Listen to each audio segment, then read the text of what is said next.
Hey friends, if you wish to fix ERR name not resolved error on Google Chrome, then please watch this video. I will guide you through the resolutions.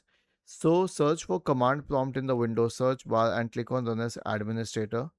Type the command ipconfig space forward slash flush DNS and hit enter. It says successfully flush the DNS resolver cache, and that's it. Your problem has been resolved.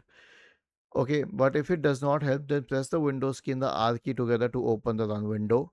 Type the command ncpa.cpl and hit enter.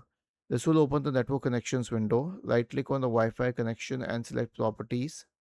Double click on Internet Protocol version 4. If it's selected at obtain DNS server address automatically, go to the use the following DNS server addresses. Type 8.8.8.8 and the alternate one is 8.8.4.4. Click on OK and click on OK once again. Was this helpful?